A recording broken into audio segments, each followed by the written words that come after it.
Welcome everyone from my side to the third annual bioprocessing virtual event. My name is Dürkop and I'm co-founder of Novasign. Today I'm going to talk about from experiments, data, hybrid models, and digital twins. So you will see some use cases from up and downstream and success stories that will highlight the benefits of using advanced process modeling. So to give you a little outline about what you will see, basically, I will just quickly introduce Novasign, the company I'm working for, the problem we're currently having on the market, and some showcase, so an upstream showcase, basically, and a downstream showcase. For you, what will you learn today, basically? So you will understand, or I will try to teach you somehow the cycle of process modeling. You will learn how hybrid models outperform ordinary, purely data-driven modeling. And finally, I will show you for an upstream showcase, for example, where you will see how intensified model-based design of experiments can significantly help to accelerate bioprocess development. Good. Starting with, as I said, I'm working for Novasign. We're a young spin-off from the Boku University in Vienna. Basically, we're currently six employees and 6 people on the board. We are focusing on speeding up bioprocess development, and we founded our company in 2019. And you can see, for example, a picture of us in the pilot facility of the university. What we do, basically, as I said, we are accelerating bioprocess development, and we therefore develop the hybrid modeling toolbox. If you're interested in using this hybrid modeling toolbox, you can use your smartphone right away. You can scan this QR code. You will be redirected to a page where you can then where you have to register. You can then download this toolbox for free and use the freemium concept. So you can use the free version of the toolbox forever for free. And if you're interested, and you can also use then the extended version where a lot of value comes in, and which basically helps you to accelerate your bioprocess development. So as said, it's a hybrid modeling toolbox. It's there to create time-resolved bioprocess models, and it helps you to get a better process understanding. It can be used for process optimization. It has a digital twin implementation inside, and you can take this model afterwards for process modeling, for real-time control, like a soft sensor. But I will show you this today in the presentation. I will go through this. Okay, good. So now when we have to define a certain problem and we look at the biopharmaceutical market, there's somehow an issue, because when you look at the timelines, normally new drugs that come to the market take something between still 10 to 14 years until they reach the market. And when you look at the resources, basically, which are spent to do so, you see that a lot of effort is going to the clinical trials, basically, and not that much of effort is put into process development and manufacturing, actually. However, when we now look back 1 year, we see that, this is what I just said, so you see a lot of gaps. When we now look back and we look at the COVID-19 vaccines that somehow just entered the market, you see that everything was extremely condensed, and we saw all of this happening in 1 year. So that means somehow the comfort times back then, where process development was not the main a main issue in the whole development process, somehow changed, and we believe that the pressure on process development will be even higher in the future when we think about that authorities and also companies get used to reduced clinical trials. So I don't say that we will see future drugs in 1 year on the market, but if you think about, we could reduce this process from 10 to 14 years, maybe down to 4. You can also think that you have to shrink all of the process development resources or the timelines also significantly to cope with these new timelines. And as a result, you have to somehow change your behavior, and you have to do things differently in order to accelerate this process development also. Okay, moving forward, we made a survey among 80 pharma experts. So last year, we hosted a virtual conference with Siemens, SETA, and Novasign, and we invited 80 pharma experts, and we were asking them basically what they believe future timelines of new drugs will be. And the main finding was basically that most of them, also the average of them, believe that in 5 years, the average timeline of new drugs will be 3 to 7 years, which would be a huge, significant increase or decrease in the timelines. And then we were also asking, okay, if we think about these timelines, what are the enablers for that? And if you look at this, obviously a lot of people are believing that integration of new technology, modeling, artificial intelligence, robotics will be one of the main drivers, as an increased process understanding and an increased data accessibility and the digital infrastructure. So that are basically the main driver that I believe to significantly accelerate bioprocess development. Okay, now moving into this first learning of today, I think what is very important to understand is, I call it the cycle of process modeling, maybe also other names for that. But if you think about what you have to do to create a powerful process model, you first of all should think about experiments. I mean, this is the basis for everything. The experiment is a very important thing, but not only the experiment that you cover some of the critical process parameter or the critical material parameters, you also have to think how do you create the data based on that. So, and there's some important facts that the data contains basically the information that that you need for modeling then afterwards. So as easy as it sounds, it's often not so easy, and I already saw quite a lot of problems here. So the thing I want to pitch here is that it's really important that when we talk about process modeling, it's not only about the modeling itself, but you have to think about the whole cycle in order to create the real value. So from the data, then the next step is that you create a model. So you have to have a model by hand that is suitable to describe what you actually want. And finally, we're talking about digital twin implementations, which then mimic somehow the physical world. So we're then bringing from this experiment, we're creating data, we're building a model based on that, and then we're transferring this model into the digital twin environment, where we can then in silico play with our process and extract much more information. And if you are then doing this in the digital twin, you can either think about, okay, we continue with new experiments. So we iterate further. We say, okay, we're not happy yet what we got. We do process optimization, or we say, okay, we're fine with the process model, and we take this process model basically for manufacturing. And the thing what is really important is to understand that all of this is somehow equally important. It's not like a lot of people believe that the process modeling or artificial intelligence per se will solve everything. So you have to think about the whole thing at once, and performing the right experiment is equally as important as the model. So just having hybrid models by hand or just having a certain artificial intelligence by hand will not solely will solve your issue. So you really have to think about the whole thing at once. It means somehow you should think about it from the back. You have to think about what do you want from a model? What do you want from the digital twin? What should it be used for? How do I have to create my model structure? What is the data I need, and what other experiments I have to do? If you think about from the back way, from when you think this in a reverse order, then you are really on a good journey to create powerful models, or to create a digital twin that really helps you to better understand your process. Okay, having said this high level things, now we're going into showcases, and I will highlight what exactly I just talked about on a high level. Okay, first we have this upstream showcase. The objective here is to find a method that best describes a certain design space. We want to do this as fast as possible because, as I said, we want to we want to accelerate the bioprocess development, and finally we want to use this model then for real-time control and monitoring. Okay, so the use case I want to present you today is a 20-liter fat batch cultivation with E. coli. We're having 3 critical process parameters. We're changing the temperature, we are changing the feeding rates, and we're changing the induction strength, all on 3 levels. It means we have a 3-dimensional full factorial design space of 27 experiments. And if you think about that, one of these experiments takes 1 week, you can think about that this filling this whole design space is half a year of work to understand what's really going on. That means this is a lot of time you have to spend, and therefore you have to do it quite clever in order to get ahead fast and to extract the valuable information. And the response variables we're modeling today is the biomass and the soluble product titer. So these are the 2 response variables we're interested in. Good. Moving forward, how can we now describe a certain design space? What options do we have to describe this data you're generating from your bioreactor? So there's basically the thing that I see often in industry is the typical DOE endpoint description. We can think about non-parametric modeling or black box modeling. We can think about mechanistic modeling, or we can think about hybrid modeling. Basically, this is what I will present today most of the time. If you now think about a 2-dimensional, just as a hypothesis or just as an example, if you think about the 2-dimensional design space and you want to describe this, you can do your experiments, and let's say each of these red axis represents an endpoint of your process. You can think about that you might believe you understood your process, and you could use these endpoints, for example, with classical DOE toolboxes to somehow describe what's going on. But the thing I want to pitch here today, and that I want to challenge, is you can think about, for example, one of these endpoints.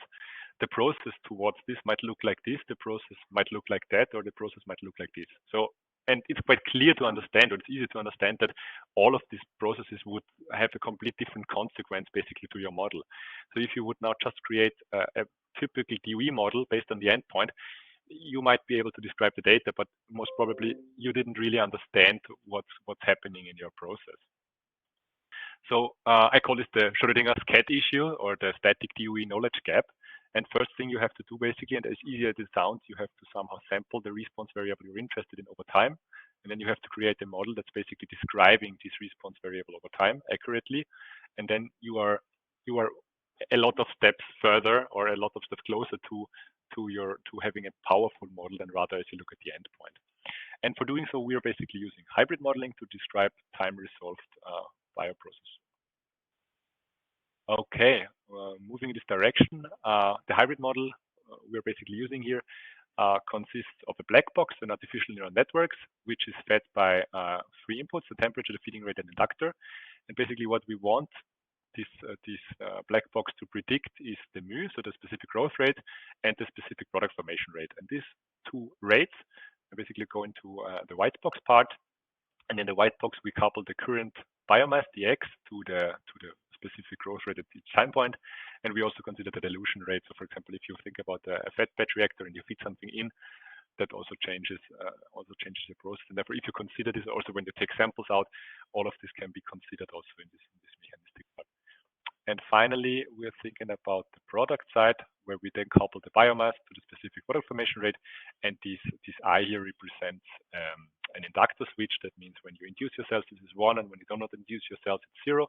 That means in the time where you don't induce your cells, you cannot overestimate your product formation rate.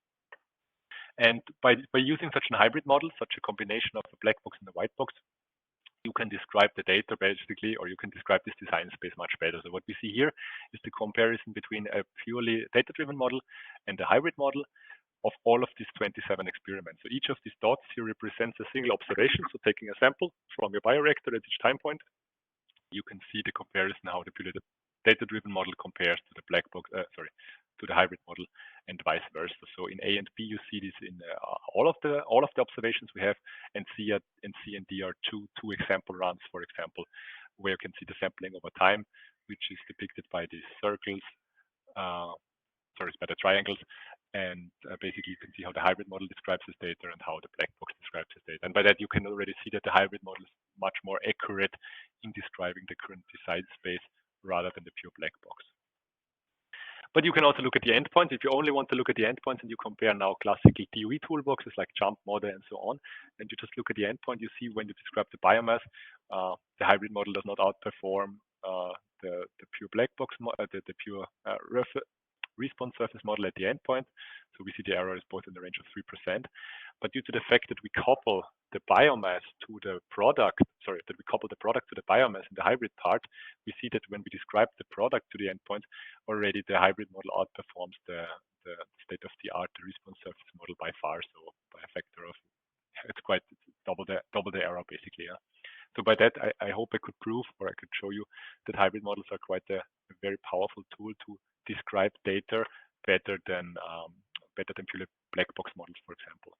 But the thing is, by now, I mean, we have now a tool in hand that can describe the data quite accurately, but we didn't accelerate anything so far. So the next thing is, okay, how can we do this faster? How can we now really accelerate the process? And here I want to show you something, the comparison between a classical full factorial design of experiments. So this is, for example, here the full factorial design space where we cover all of the 27 experiments.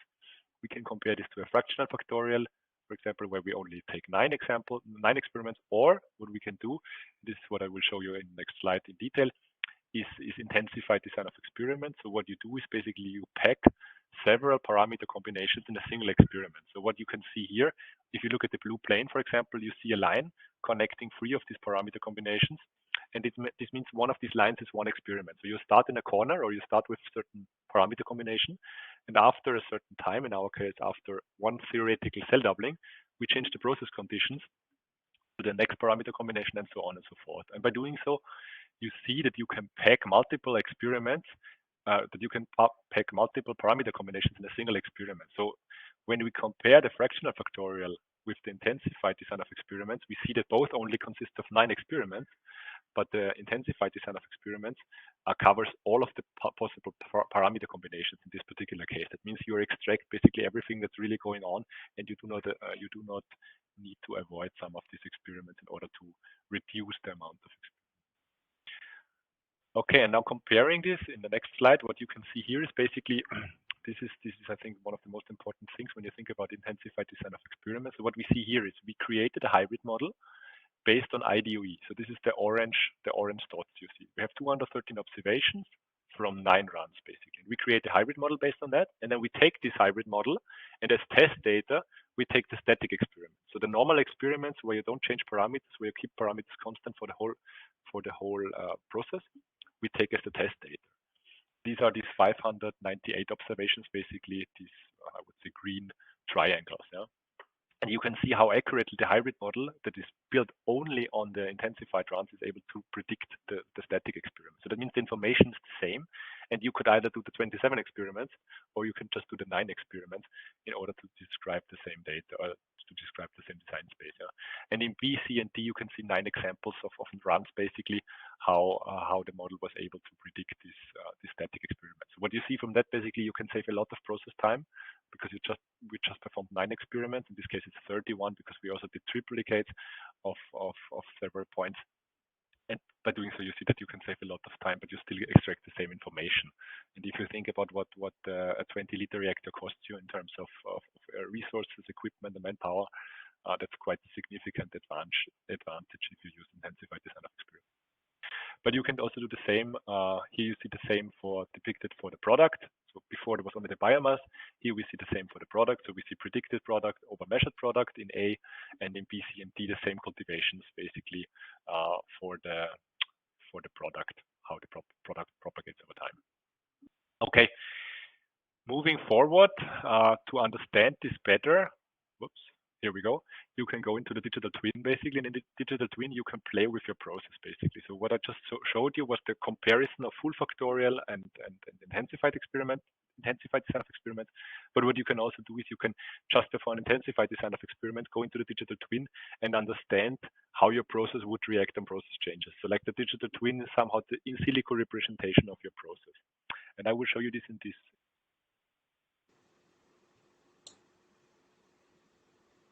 Feeding rate and the inductor, and you can say when you change here the sliders, you can see how your process reacts. So we see that I would say the blue one, for example, is the biomass, and the purple one is the product. And you can see by changing this process, you see how your process reacts. So basically, this in silico representation helps you to understand your process much better, and therefore this digital twin helps a lot to better extract information from your process. Okay, but what you can also do is you can use this digital twin for process optimization. So what you can do here basically is if you think about an initial set of experiments, you perform these experiments, you create a hybrid model, and then in the hybrid model or in the digital twin, basically, you use process optimization or a lookup table, and you simulate some in silico runs and say, okay, what is my perfect run? What is my best run in order to optimize, to maximize, for example, the product? Then the digital twin tells you, okay, which of this cultivation is it? Then you can perform this cultivation in real time, or you just afterwards. You take this information, or you take the data, you put it back into the data set, you create a new hybrid model, and you iterate further. So you can either say, okay, are you already satisfied? Do you found an optimum? And after next iteration, there's no other optimum? Or do you repeat it basically? Or do you use it, for example, for process control? So how do you progress afterwards? And I can show you an example here. In this case, we're interested in space-time yield. So we want to optimize the space-time yield. And we see here, for example, 5 cultivations with certain parameter combinations. We create a hybrid model. We put the hybrid model into the digital twin. And in the digital twin, we say, okay, now give me a suggestion. What is the best? Where's the optimum in my design space? What experiments do I have to perform next? Yeah. Okay, the digital twin suggests an optimum, and the optimum would look like this. So basically, the digital twin says, okay, if you do it that way, you get this space-time yield, and this is how likely your new experiment would look like. Okay, then you basically perform this experiment. You can confirm how this experiment fits to your predicted model. And then you take this data of this experiment and put it back and create basically a new model.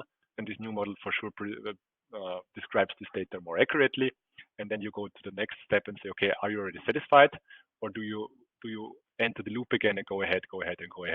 in order to find the maximum, the optimum. Okay, as said, either further optimization or you can use this model for control. And when I talk about use this model for control, this is basically something I want to show you next. Is a collaboration with Siemens, basically, where we created a soft sensor together. So what you see here is the living lab of Siemens in Vienna. You see a bioreactor there in the back. And what happened back then is that Siemens performed a design of experiment run by changing pH and temperature. They gave us the data. We created a hybrid model based on that. In our toolbox, we are able to export or to pack this hybrid model into a certain structure, the DLL file. So we put this structure, we put this DLL file back to Siemens. Siemens integrated this DLL file into their SciPod environment and was then able to do soft sensing or real-time control or monitoring, as you want to call it, during the cultivation. And this is what you can see here. So basically, you see the blue line is this Novasign soft sensor. You see the offline measurements. In this case, we're talking about biomass soft sensing. We have the offline measurements, which are the red axis. And what you can also see is the off-gas measurement during this cultivation. You can see how precisely this soft sensor is able to predict the current biomass during your cultivation. So you could use such a soft sensor, for example, to find ideal time point of induction, or if you want to transfect cells, or if you want to harvest cells, if you want to terminate cultivation at a certain maximum concentration of biomass whatsoever. So you could this is a typical application of such a soft sensor. And what they also did is they changed the medium. So what you can see here basically is another cultivation with a different media, and you can still see that it worked out quite. Okay, so finally concluding this upstream showcase, I hope I could show you that the hybrid model bridged the gap between mechanistic understanding and data insights. We can use this hybrid model to best describe critical process parameters, how these critical process parameters interfere with the critical quality attributes, or what you want, or the target parameters. I could show that the hybrid model is better suited to describe certain data than the black box modeling. The intensified design of experiments and the model-based design of experiments both add in to significantly accelerate the process characterization, process optimization. So by reducing the experiments you have to perform. And finally, you can use this model to export it into a SCADA or AMS system for real-time monitoring. Okay, this was an upstream showcase. Now I want to show you a downstream showcase. So in a downstream showcase, the vision, we're talking here about TFF, so tangential flow filtration. And what we want to do is we want to understand how a certain membrane and a certain product interact with each other. And we want to do a minimum set of training experiments and to use these training experiments to predict somehow how a process could be set up. So it's from the perspective of from the process engineering perspective, you want to understand how input and output is connected to each other, and you want to optimize your process basically on a minimum set of experiments. So in order to do so, you have to think about, if you think again at this circle of process modeling, you have to think about what are the experiments I have to perform, what are the factors I have to vary, how does the data have to look like, and then how does the model have to look like in order to be able to do so. And this is what I will show you next. So with a clever model training, you can then, with this model, be able to predict the duration of a batch TFF, of a fed batch TFF. You could also predict single pass tangential flow filtration and also diafiltration. This is what I will show you in the next 5 minutes, basically. But the cool thing is that you don't have to change your behavior. So you don't have to change your operator behavior. You can do ordinary TMP excursion. And this is, for example, something you would get from such a TMP excursion. You would get basically a flux data over protein concentration or flux data over TMP. And this is the data you would get from such a training experiment. Moving further with such data, what we want to do is we want to create a hybrid model. And as I said, it's important to think about the important parameters. So the important parameters here are basically the TMP, the cross flow, so the cross flow which is driven by the pump, and the concentration of your target you're interested in. And then we put this into a black box. This black box predicts as a flux at each parameter combination. And then we go into a mechanistic mass balance and say, okay, this flux is constant for 3 seconds.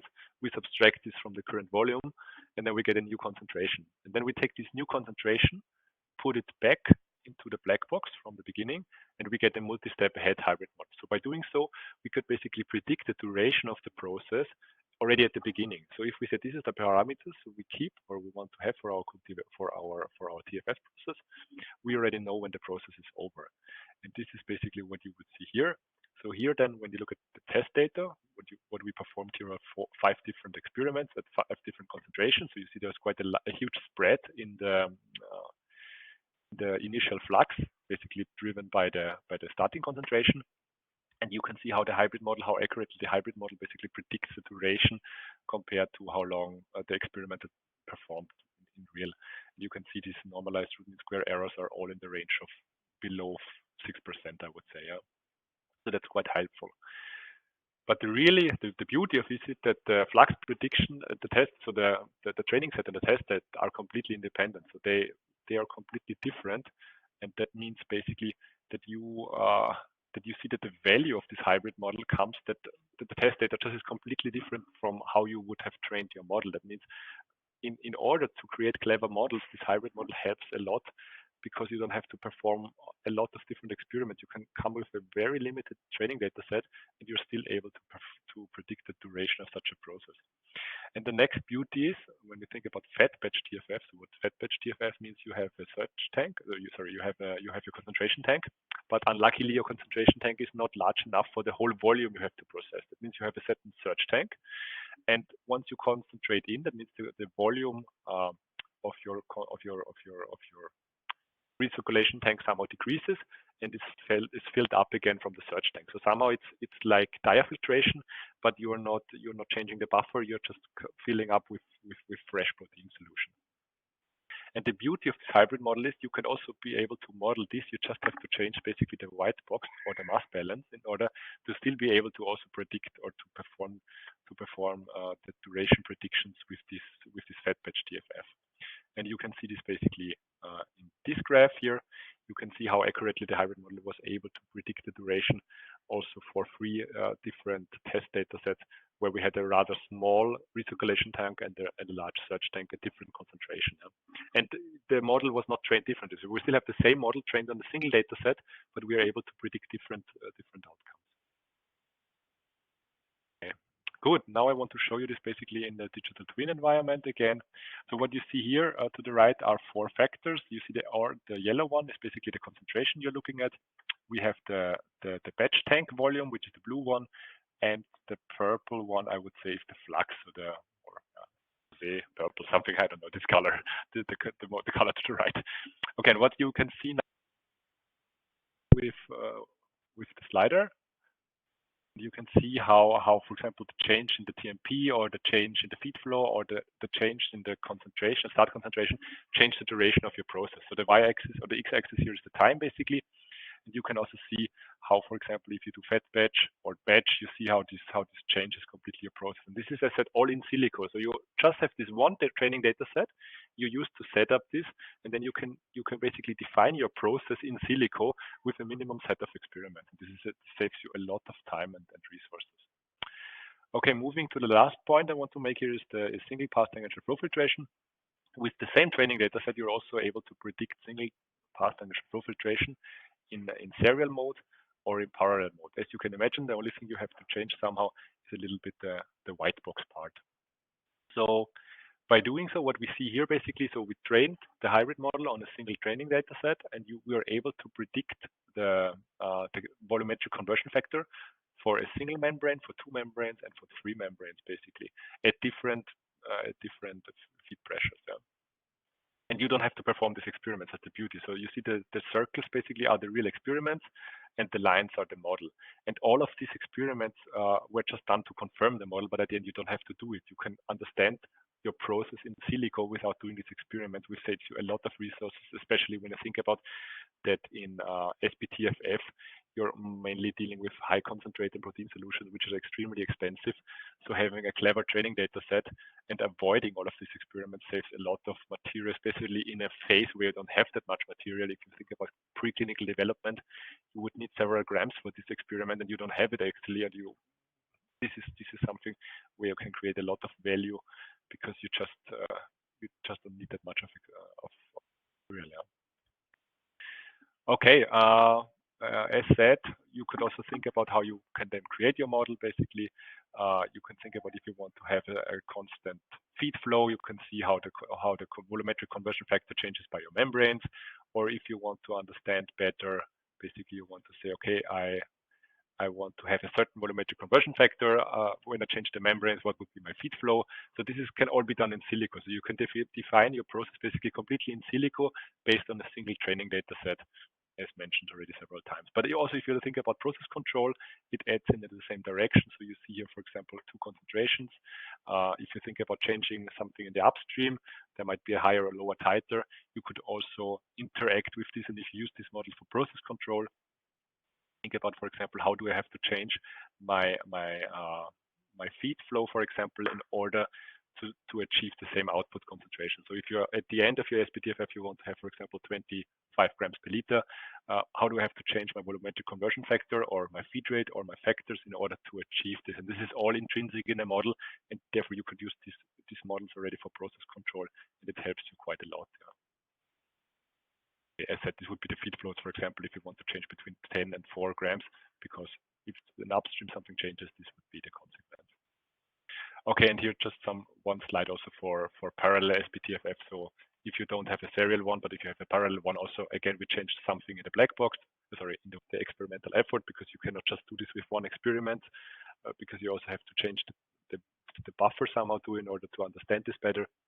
But also here again, by closing this modeling gap, if you think about clever ways to perform clever experiment, get the right data, have the right model structure in hand, here you can see, for example, in this diafiltration use case, how the flux propagates over the diafiltration volume. And so you see here we changed 10 diafiltration volume, which took us 200 minutes, and you can see how the hybrid model is able to predict the time and also the pH depending on the exchange volume. It also helps you for process control and, for example, to define a certain, if you want to stop at a certain pH, you can definitely already know this from the model, and the model can help you for process control. Good. Finally, summing all of this up, here in Downstream data set, find batch, fed batch, and SPTFF processes. So we need only a limited amount of material, but we can predict in silico the duration of these processes very accurately. We could somehow boost process understanding while reducing the development times, as said, and the prediction are extremely accurate, and the model can be used for process control on input changes. Okay, so with this, I basically want to thank you for your attention. If you want to connect, you can always either send me an email, or you could connect on LinkedIn, for example. Or if you're interested, as said, in the Toolbox, you can just use your phone now and register, download the Toolbox, and directly use the Toolbox for your own showcases. Yeah. With this, I'm quite thankful to be part of Novasign, and yeah, I would be happy to connect to you. Stay safe and all the best. Thank you. Bye bye.